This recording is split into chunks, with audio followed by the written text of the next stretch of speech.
Je m'appelle Olivia, j'ai 37 ans et avant d'être à la Goursaline, je travaillais en Suisse dans le marketing, dans la cosmétique de luxe. J'ai étudié d'abord à l'école hôtelière de Lausanne où ensuite j'ai travaillé en Thaïlande dans les spas, dans les hôtels de luxe. Et ensuite en Suisse dans la cosmétique, dans le domaine du marketing opérationnel. Et j'ai continué dans ce domaine-là pendant quelques années. Alors, je m'appelle David, j'ai 38 ans. Je viens de Suisse, je suis né en Suisse, je suis d'origine haïtienne et suisse. Ma vie d'avant, c'était un petit peu différent de ce qu'on fait aujourd'hui, très très différent même. J'ai commencé à travailler en 2003, j'étais jeune, hein, j'avais 17 ans, et puis j'ai commencé à travailler dans le domaine bancaire, dans une banque en Suisse qui s'appelle le Crédit Suisse, qui n'existe plus aujourd'hui. Et j'ai commencé une carrière qui va durer une quinzaine d'années. J'avais une vie bien différente de celle d'aujourd'hui, beaucoup plus bling bling, beaucoup plus ouais, dans peut-être un peu le superficiel. Quand j'avais 19 ans, j'ai perdu mon père biologique qui est décédé assez subitement. Et à cette période-là, j'étais Enfin, je travaillais énormément, je faisais des très très longues journées. Je pouvais commencer à 7 heures le matin, terminer à 22 heures le soir. Ça a été une période assez spéciale. Et quand mon papa est décédé, ça m'a fait prendre conscience un petit peu qu'il y avait des choses dans la vie qui étaient plus importantes que le travail, la carrière. Et j'ai fait un espèce de step back, un pas en arrière pour pouvoir bah, prendre un peu plus de temps pour digérer cet événement. Donc j'ai choisi de travailler dans les spas, dans l'hôtellerie, parce que c'est un domaine où on peut vraiment apporter du bien-être aux gens, et ça me plaisait beaucoup. Et par rapport à d'autres domaines dans l'hôtellerie ou au service, dans les restaurants ou dans les chambres, il y a beaucoup de stress, alors que dans un spa, c'est le bien-être, la beauté et la relaxation qui compte. Et c'est marrant parce que je retrouve un petit peu ça aussi ici.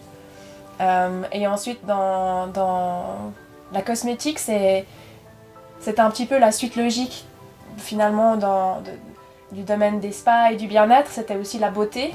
Et en fait, je crois que quelque part, je m'étais un peu convaincue que ça me faisait du bien d'apporter ça aux femmes, d'apporter des solutions pour que les femmes se sentent mieux. Mais je crois que c'était pas tout à fait juste, parce que ça a un peu dérivé ça a un peu dévié dans le luxe, mais ultra luxe, sans critiquer le domaine ni quoi que ce soit, mais où finalement de vendre, je finissais par vendre des pots de crème à 300, 400, 500 euros, et en me disant mais est-ce que vraiment c'est ça que je dois faire de ma vie? Donc j'ai évolué dans ce domaine-là, j'ai rencontré plein de personnes super, j'ai des collègues avec qui je m'entends encore, les anciennes collègues avec qui je m'entends toujours très bien, mais c'est vrai qu'à un moment donné j'ai dû dire stop parce que ça correspondait plus du tout en fait à ce que je voulais faire et à qui j'étais, et je crois que je m'étais un peu convaincue que c'était ça qu'il fallait faire et qu'il n'y avait pas d'autre solution. Après, il y a eu la crise financière. Et là, on a senti à un moment donné dans ce domaine, dans le milieu bancaire, que le vent avait tourné, qu'il y avait quelque chose qui s'était passé et que les choses ne reviendraient pas en arrière comme ça a été le cas jusqu'à présent. Donc j'ai évolué dans une autre filière qui est très proche de la banque, et là j'étais vraiment dans tout ce qui est trust. Donc c'est assez terrible à dire, mais si vous avez entendu parler des Panama Papers, moi je travaillais dans des bureaux où on créait des trusts, des sociétés offshore. Donc on appelle ça de l'optimisation fiscale dans le jargon, et en réalité c'est surtout de l'évasion fiscale. J'ai fini par faire un burn-out, comme beaucoup, juste avant celui de David. Ça n'a pas duré aussi longtemps que le sien, heureusement.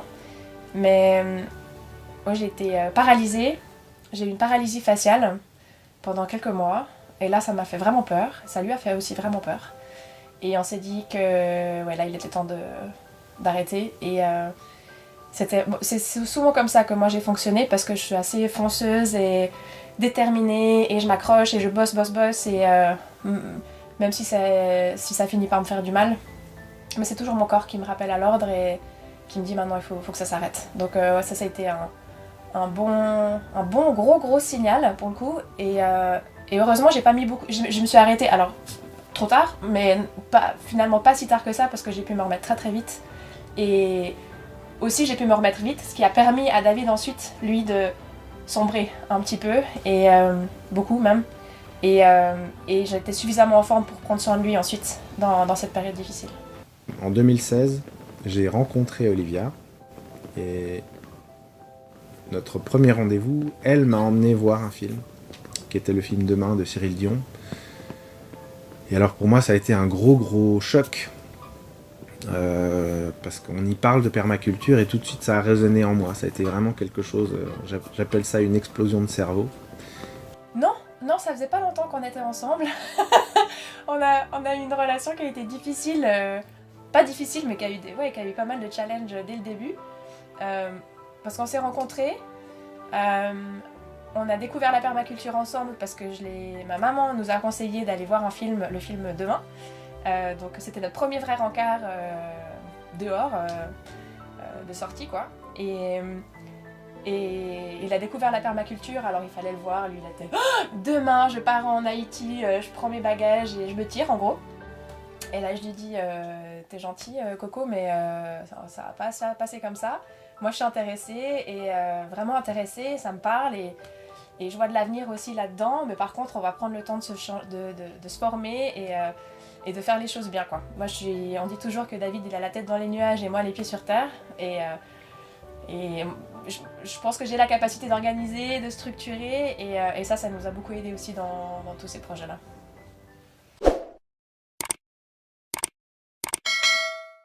À cette période-là, moi je m'occupais d'une association pour des enfants en Haïti qui avait été créée par mes parents et des amis à mes parents. Et puis moi j'avais pris la présidence de cette association pendant presque une dizaine d'années. Et pour lever des fonds, pour aider cette communauté sur place, j'organisais des concerts. J'avais des amis qui étaient musiciens, DJ, etc. Donc j'organisais des concerts, je louais des salles pour faire venir des centaines, des milliers de gens. Et en fait, les bénéfices de la soirée étaient reversés à l'association. Et de temps en temps, je me rendais en Haïti sur place pour voir qu'est-ce qui était à faire, faire un espèce d'inventaire de tout ce qu'on avait pu avancer, qu'est-ce qui était encore à faire. Et je revenais en Suisse pour apporter un petit peu les nouvelles, réorganiser des événements, etc.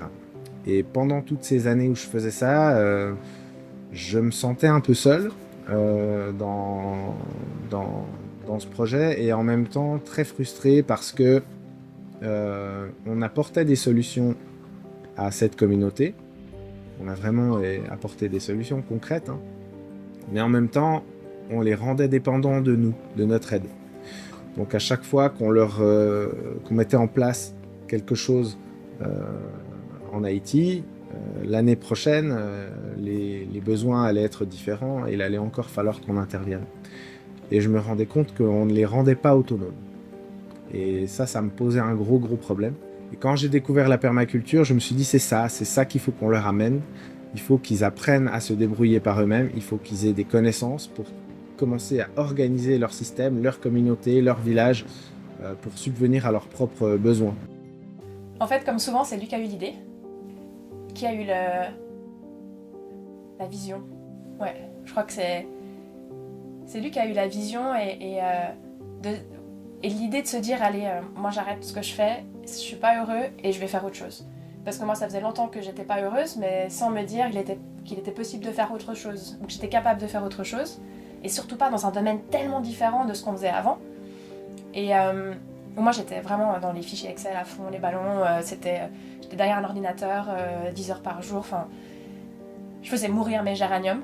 Vraiment, il faut le faire hein, pour faire mourir des géraniums, mais j'arrivais à les faire mourir sur mon balcon. Ouais, donc je pensais pas qu'il était possible de faire autre chose et surtout pas dans un domaine si différent. Et ouais, quand on s'est rencontrés, en fait on s'est rencontrés tellement au bon moment avec David. C'était guidé, on croit pas au hasard. Et on s'est rencontrés où lui il était pas très heureux, moi non plus. Donc il m'a repoussé tout ce qu'il a pu pendant longtemps parce qu'il pensait que j'étais, je sais pas, il pensait que j'allais être casse-pied ou que...